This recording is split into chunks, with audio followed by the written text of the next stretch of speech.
Tahimik na nakaupo si Rafi o Rafael Delgado sa kanyang opisina sa ika-25 palapag ng Delgado's Tower.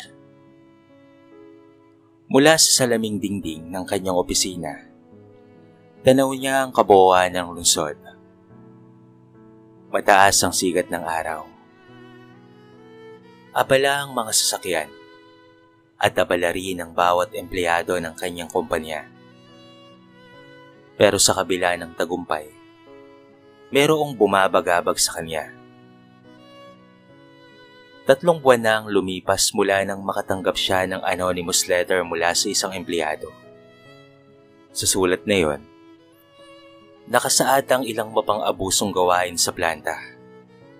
Mga supervisor na naninigaw, mga manager na nangungutong, at mga empleyadong ginagawang scapegoat para sa pagkakamali ng iba. Hindi ito bastang chismis. May kasamang larawan at detalye. Hindi niya ito maaaring ipagsawalang bahala. Naisip niyang paimbestigahan sa HR. Pero papaano kung kasabwat rin ito? Paano kung ang mismong sistema ang bulok? Isang gabi, habang nagmamaneho pa uwi, tumatak sa isipan niya ang solusyon. Ako mismo ang kailangang makakita ng katotohanan.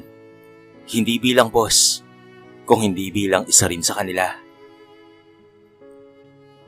Sa tulong ng matagal ng kaibigan na si Danny, isang dating operatiba sa military intelligence, sinimulan ni Rafi ang kanyang misyon. Pinagawa niya ang mga sumusunod dito: fake IDs, at bagong employment record bilang si Jose Rafael Pangilinan o alias Paeng, isang 39 na taong gulang na aplikante mula sa probinsya. Nagpatahi siya ng lumang polo at pati na rin pantalon. Pagkatapos ay bumili ng mumurahing sapatos sa bangketa. Iniba niya ang kanyang hairstyle, nagpalit ng salamin, at nagpatubo ng kaunting balbas. Tiniyak niyang kahit ang mga empleyado sa HR ay hindi siya mahalata. Ipinasok siya bilang paeng sa tulong ng isang taong pinagkakatiwalaan na hindi alam ang kanyang tunay na pagkatao. Sa mismong araw ng kanyang unang pagpasok, gumising siya ng 4:00 ng umaga. Naglakad siya mula sa jeep patungong planta. Pasa ng lumang backpack na may lamang baon, isang malamig na pandesal, at tubig sa mineral bottle na dati bote ng soft drinks. Sa guardhouse, bahagyang kinabahan si Rafi. Nang kunin ng kanyang ID at i-check ang pangalan. Baguhan. Paeng ang alias mo? Casual na tanong ng gwardiya. Opo sir, sa packaging department daw po ako ilalagay. Sagot niya. Paos ang boses na sinadya niyang baguhin. Nang makapasok siya, doon niya unang namoy ang halo-halong amoy ng mantika, karton, at pati na rin pawis. Ang tunay na mundo ng kanyang kumpanya na dati tinitignan lamang niya sa mga report at CCTV. Hindi siya CEO ngayon. Siya ngayon ay ordinaryong empleyado. At handa siyang tumuklas ng katotohanan. Sa packaging section ng planta, sinalubong si Paeng ng mga mainit na sigaw ng makina at walang humpay na tunog ng mga metal na dumadagungdong. Lahat ay abala, walang pansinan, parang hindi siya dumating. Hoy, bagong hire! Diyan ka na muna sa dulo ha! Sigaw ng isang lalaking mataba at may hawak na clipboard. Huwag kang tatanga-tanga ha! Baka mamaya maipit ka sa makina. Si Supervisor Goryo iyon, base sa name tag niya. Matapang ang boses nito, pero mas matalim ang mga mata. Para bang sinusukat kaagad si Paeng kung may silbi ba siya o wala. Sumunod si Paeng, bitbit ang kaba. Dinala siya sa linya ng paglalagay ng label sa mga lata. Paulit-ulit, dapat ay mabilis. Halos walang pahinga. Pagkalipas ng isang oras, sumigaw ulit si Goryo. Oh, sino naglagay ng maling label dito? Hoy Paeng, ikaw ba yon? Ikaw lang naman ang bago dito eh. Bigla siyang tinawag at pinagalitan sa harap ng lahat. Kahit hindi pa siya tapos sa orientation at halos walang nagturo sa kanya. Pero tumahimik na lamang siya. Sa sulok ng kanyang mata, nakita niyang may dalawang matandang babae ang napatingin sa kanya. Parang naaawa ang mga ito. Isa sa kanila ang lumapit sa kanya pagkahupa ng sigaw. Naku, wag mo na lang pansinin si Goryo. Ganyan talaga yon. Ako nga pala si Mercy. Sabi ng matandang babae. Kung may tanong ka, iho, lumapit ka lang ha. Huwag kang matatakot. Ngumiti si Paeng. Una pa lang, damang-dama na niya na hindi lang init ng makina ang kailangang tiisin dito. Kung hindi pati na rin, ang init ng ugali ng ilan. Sa mga sumunod na araw, unti-unti na siyang nasanay sa trabaho. Hindi madali. May araw na nagkakasugat ang kamay niya sa karton. May oras na nangingitim ang kuko niya sa kakabuhat ng mabibigat na kahon. Pero hindi siya nagrereklamo. Isa siyang empleyado ngayon. Sa kalagitnaan ng ikalawang linggo, nakita niya ang mga bagay na hindi lumalabas sa ulat o sa CCTV. Katulad na lamang ng may ilang mga empleyado na mahilig magbulungan at magpahinga ng palihim. May pahaging nakat para makapasa ang ilang produkto kahit hindi de kalidad. Ang pinakamasaklap pa, may mga supervisor na naniningil ng lagay para mapaboran si schedule o para hindi mabigyan ng memo. Ngunit sa kabila ng lahat ng yon, may liwanag pa ring nakita si Paeng. Si Mang Lito, ang tahimik na janitor, ay palaging nasa paligid lamang. Malinis ang bawat kanto ng planta dahil sa kanya. Isa siyang dating karpintero na nawalan ng trabaho. Kaya naman kahit ano ng trabaho, ay tinanggap na niya para sa kanyang pamilya. Isang araw, nakita ni Paeng na may nahulog na wallet ang isang empleyado. Agad itong pinulot ni Mang Lito at ibinalik sa may-ari kahit wala namang nakatingin. Doon ay tuluyang napagtanto ni Paeng na sa gitna ng kadiliman, may ilang mga tao pa ring may busilak na puso. Lumipas ang 2 linggo. Sa panlabas, si Paeng ay isa lamang tahimik. Medyo lampa, pero masipag na manggagawa. Ngunit sa loob-loob niya, iniipon na niya ang mga ebidensyang magpapatunay ng katiwalian, pang-aabuso, at kapabayaan sa planta. May maliit siyang voice recorder sa ilalim ng kanyang sinturon. Gamit iyon, lihim niyang naitala ang mga usapan sa locker room, mga pagbubulong-bulungan ng mga supervisor, at minsan pa nga ang aktwal na paniningil ni Supervisor Goryo ng padulas sa isang empleyado para lamang makakuha ng night shift na may mas mataas na sahod. Isang araw, habang nasa kantin, narinig niya ang usapan ng 2 empleyado. Uy pare, narinig mo na ba ang mga bali-balita? Baka mag-surprise inspection daw si Boss Rabi. Kaya naman kabado ang mga bossing natin. Hanggang ngayon ay naniniwala ka pa rin. Matagal na niyang hindi ginagawa yun, no? Puro lang papogi sa media. Hindi naman totoo. Sumiklab ang dugo ni Paeng. Hindi siya nagpahalata, pero mas lalong tumibay ang kanyang desisyon. Kinabukasan, sa harap ng buong linya, pinahiya na naman si Paeng ni Goryo. Isang bahagyang pagkakamali lamang iyon. Nabaliktad ang label sa 2 kahon. Anong klaseng tanga ka ba ha? Bobo ka ba o tanga? O nagpapanggap ka lang? Pulyaw ni Goryo habang pinagtatawanan ng ilan. Napalunok si Paeng, hindi dahil sa takot, kung hindi dahil sa pigil na pigil niya ang sarili. hindi pa ito ang tamang oras. Pagbalik niya sa locker room, nakita niyang binubuksan ng isang senior employee ang mga bag ng mga bagong hire. Pinagsususpetsahan daw na may nagnakaw ng produkto. Kung hindi ka magnanakaw, bakit magagalit? Sabi ng matanda. Alam ni Paeng na hindi ito tama. O at wala siyang karapatang manlimos ng respeto dahil lamang mababa ang katungkulan niya. Pero wala rin namang may karapatang manggipit sa mahihina. Sa gabing iyon, tinawagan niya ang isa sa kanyang pinakamatagal ng tauhan, si Andrea, ang kanyang personal assistant at corporate auditor. Andrea, handa na ako. Ipaset mo ang General Assembly sa susunod na linggo. Tiyakin mong naharaw ng lahat ha, lalo na ang mga supervisor. Boss, sigurado ka na ba? Tanong ni Andrea, may halong kaba at kulat. Alam niyang ilang linggo nang hindi nagpapakita si Rapi sa HQ. Pero hindi niya akalaing ganito ang dahilan.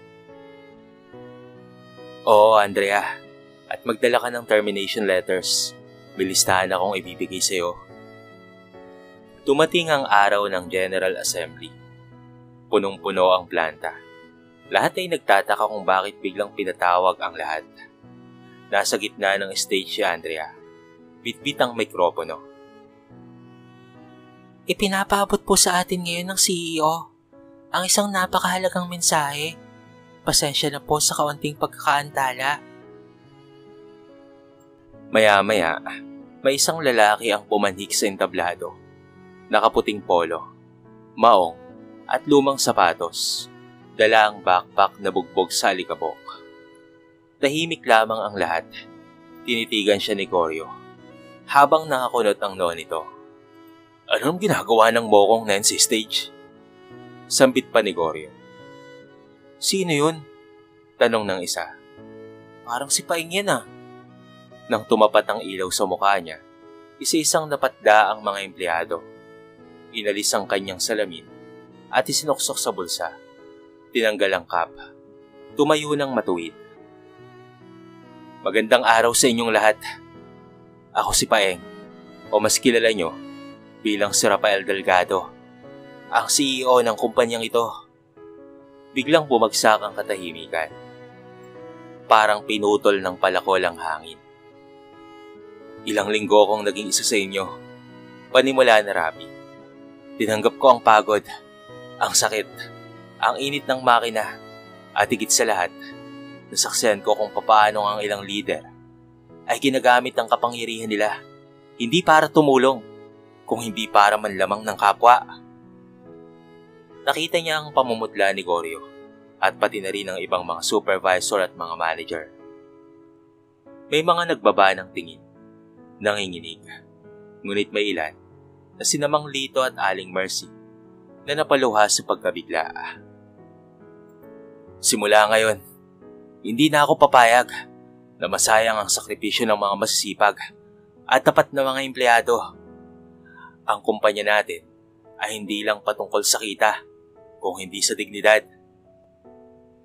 Maya-maya, sinimulan niya ng isa-isahin ang mga natuklasan. Ipinarinig ang mga recordings at ipinakita ang mga larawan. Ipinasa ang mga ebidensya sa HR. Sa araw ring iyon, sinuspinde at iniimbestigahan ng mga tatlong supervisor, kabilang na nga si Koryo. Pati na rin ang ibang mga manager. Pagkalipas ng isang buwan, nagbago ang daloy ng planta. Masaya ang mga tao. May bagong sistema para sa reklamo at susyon. Pinuri si Mang Lito sa isang company-wide newsletter. Si Aling Mercy naman ay tinanghal na Model Employee of the Year. Minsan ay dumadaan pa rin si Rapi sa planta, pero hindi bilang boss, kung hindi bilang si Paeng. Si Paeng na kaibigan nila. Sa uli, natutunan niyang ang tunay na lakas ng isang negosyo ay hindi lang nasa taas, kung hindi nasa mga kamay ng mga manggagawang pawis, butas ang mga sapatos, pero puno ng dangal. Sila ang mga manggagawa na mga nasa mababang posisyon 2 taon ang lumipas matapos ang pagbubunyag na Rapi. Ang dating planta na puno ng takot at tahimik na bighati, ngayon ay naging huwarang pasilidad ng katarungan, disiplina, at malasakit. Mula sa HR hanggang sa mga utility staff, lahat ay dumaraan na sa tamang training at may regular na konsultasyon sa mga empleyado. Ang mga leader ay pinipili hindi lamang base sa talino, kung hindi sa ugali rin at sa prinsipyo. Pero hindi doon nagtatapos ang lahat. Sa mismong lugar kung saan unang naranasan na Rapi ang pagmamalupit, sa lumang packaging department, pinatayo niya ang isang panibagong planta ng pag-asa. Hindi ito basta planta ng produkto. Ito'y planta ng mga pangarap. Anong layunin? Ang layunin ay bigyan ng pagkakataon ng mga dating na-dismiss o natanggal sa trabaho sa ibang kumpanya, mga solo parents, at mga taong may kahirapan sa buhay, pero handang magsimula muli. Sino ang mga namumuno? Ang namumuno ay walang iba kung hindi ang mga taong minsang biktima rin ng sistema. Katulad na lamang ni Mang Lito. Siya na ngayon ang naging head ng maintenance at safety. Si Aling Mercy naman ay training coordinator ng mga bagong empleyado. Tinuturuan niya ng tamang ugali sa trabaho at pakikitungo sa kapwa ang mga ito.